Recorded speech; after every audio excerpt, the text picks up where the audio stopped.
O Supremo Tribunal Federal deu um grande passo para o avanço contra o machismo estrutural e contra as práticas de violência de gênero.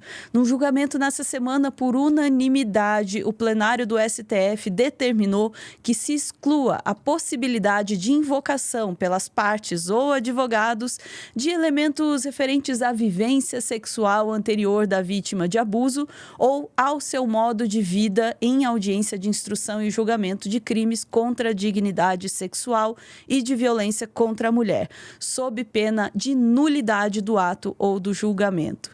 Quer entender melhor o que isso tudo significa? Vamos ouvir com o nosso doutor Bruno Silvestre. Vamos lá. Opa! Oi, Bruno. Eu acho que a gente tá sem a vinheta, mas tá tudo certo. Maravilha, não tem problema. Um salve, Ana. Salve, galera do Meteoro. Eu quero começar aqui falando de uma boa notícia, né? E trazer também a seguinte reflexão.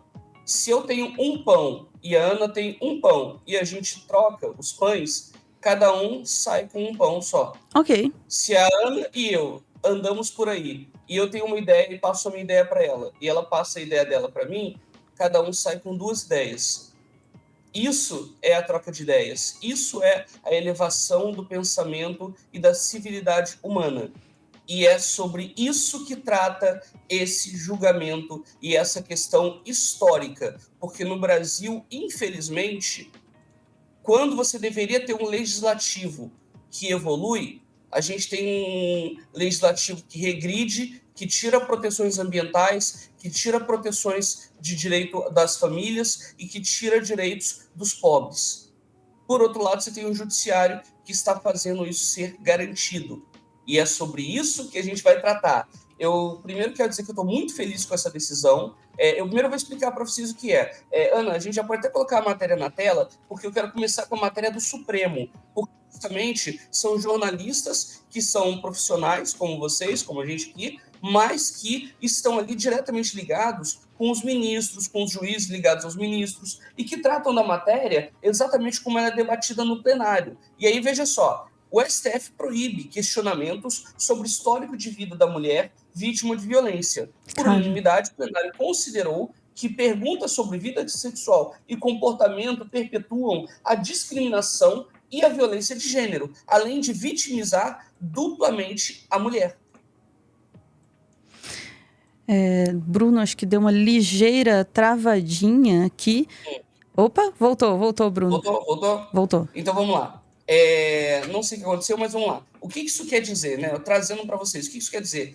Quer dizer que hoje em dia a pessoa que ela é acusada de uma violência contra uma mulher, ela não vai poder dizer, mas ela estava com a tal roupa, mas ela me provocou. Ou seja, não vai poder dizer que o tipo de conduta que a pessoa tem anteriormente ou o tipo de situação, ela pode beneficiar o acusado. Então, na verdade, isso é uma grande vitória para o Brasil, porque ele traz a situação de nulidade. O advogado, ele tem que atuar com ética, então ele tem que usar todos os meios para defender o seu cliente. O problema é que você dizer, também ela já saiu com 10 caras, um cara abusar dela não é problema nenhum. Ou seja, esse é o nível de funcionamento que as pessoas buscam e que acaba atrapalhando, inclusive porque você expõe a vítima mais uma vez a essa situação. E aí agora, a gente teve o caso famoso da Mari Ferrer, né, que passou por um constrangimento em audiência, e o nome dessa ação que foi movida agora é chamada ADPF. E aí, o que eu quero trazer sobre isso também como um comparativo?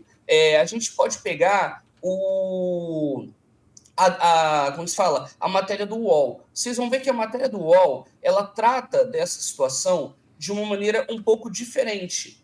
Ela vai resumir... Ana, eu vou te pedir só para você ler, então, o início da matéria e um pouquinho mais abaixo. Ai, que bom. Adoro ler as coisas. Por unanimidade, o STF decidiu estabelecer punições para autoridades que questionem a vida sexual pregressa ou tentem desqualificar as vítimas de violência sexual em investigações e ações envolvendo crimes de violência contra a mulher. Aí temos lá um subtítulo. O que aconteceu? A decisão se estende não só para crimes sexuais, mas também casos da Lei Maria da Penha e de violência política de gênero.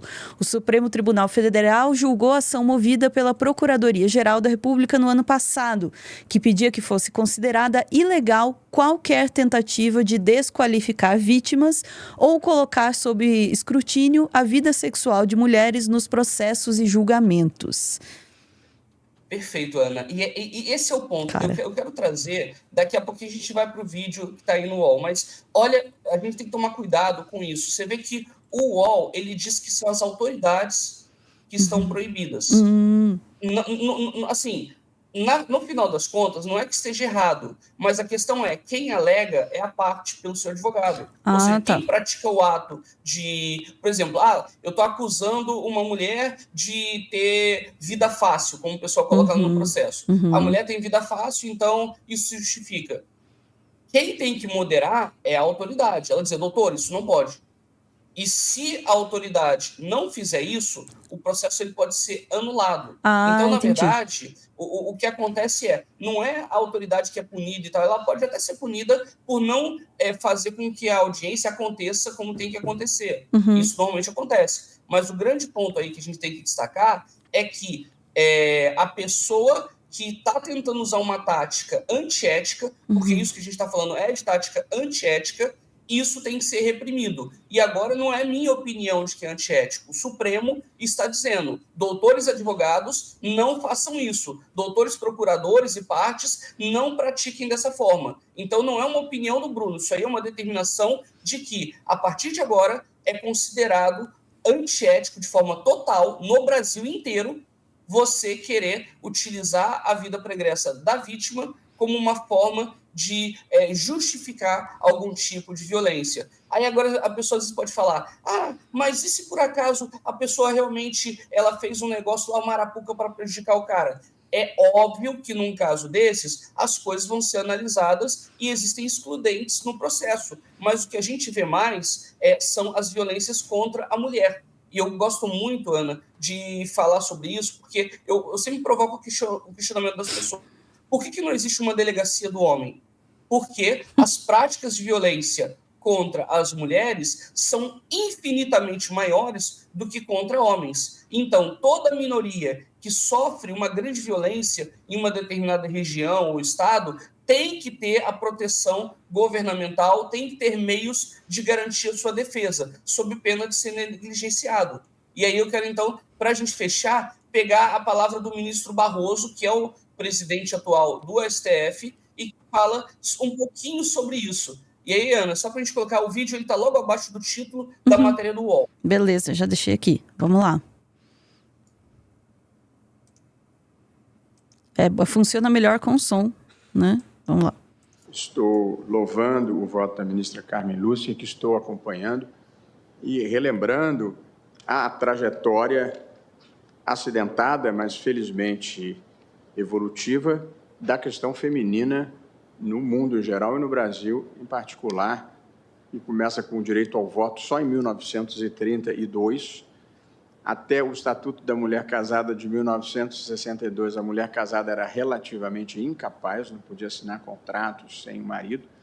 A união estável só é reconhecida a partir da Constituição de 1988. Antes da Constituição de 88, os direitos da mulher que vivesse conjugalmente, mas não fosse casada, eram extremamente restritos.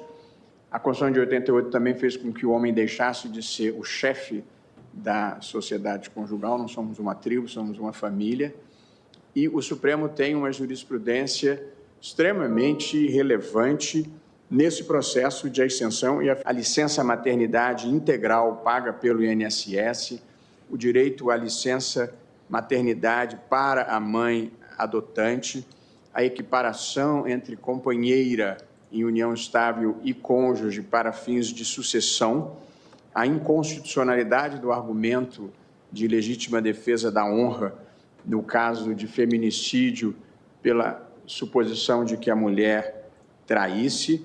Esse voto importante, lembrado pelo ministro Gilmar Mendes, do ministro Fachin, de que 30% do fundo partidário deveria ir para as mulheres e que depois no TSE estendemos também para o fundo eleitoral. O episódio que o ministro Alexandre acabou de lembrar, da Manuela Dávila, eu mesmo a recebi, inominável o que aconteceu com essa moça na política do Rio Grande do Sul. E, quando estive na presidência do TSE, tinha 2 projetos que considerava importantes. Um deles, o de assegurar que pelo menos 30% dos órgãos diretivos partidários fossem compostos por mulheres, o que se conseguiu com o MDB por um acordo, mas... E outra pauta era uma reserva de vagas, não de candidaturas, de vagas no Congresso para mulheres, começando com 20% e crescente. Infelizmente, no entanto, além da pandemia, tive que gastar uma energia imensa para impedir a volta do voto impresso. Evidentemente, não foi possível avançar essas outras pautas. Exato, Ana. Até aí já tá bom, e é isso que eu queria mostrar. Olha só que loucura, né? Ele fala de vários avanços, né? Quando ele fala de relativamente incapaz, é para vocês entenderem. Se você aí na sua casa tem um filho e ele é menor de idade, ele tem lá a sua incapacidade relativa, porque muitos dos atos, dependendo da idade, ele só pode responder com a autorização dos pais ou até ser emancipado. A mulher, até o Estatuto da Mulher Casada, era assim. Ela só podia fazer qualquer coisa se o marido autorizasse. E antes, o pai. Então, desculpa aí o palavrão, doutor, mas... Exato, é tenso. E aí você vê também uma outra coisa. Você vê como fake news atrapalha. Você vê que o ministro teve que parar os esforços no avanço para ter que impedir a volta do voto impresso por conta de fake news. Então, assim, a gente está andando com passos de formiga e sem vontade, como diria Lulu Santos, mas acredito eu que a gente vai conseguir superar essas ausências de civilidade. Eu acho que para cada peso negativo que é colocado na gente, a gente consegue outros 10. E a gente tem que olhar para essas coisas positivas, porque é a partir delas que a gente constrói. Senão, o que a gente tem é um deserto de ignorância e de Idiocracia, que é um bom filme, inclusive, que eu recomendo para todo mundo assistir. Muito bom, Bruno. Eu ia fazer alguns comentários sobre... Não, eu vou fazer, na verdade, mas depois eu quero lembrar dessa tua última frase. Essa é uma decisão que é fundamental. É difícil até expressar o quanto isso é importante.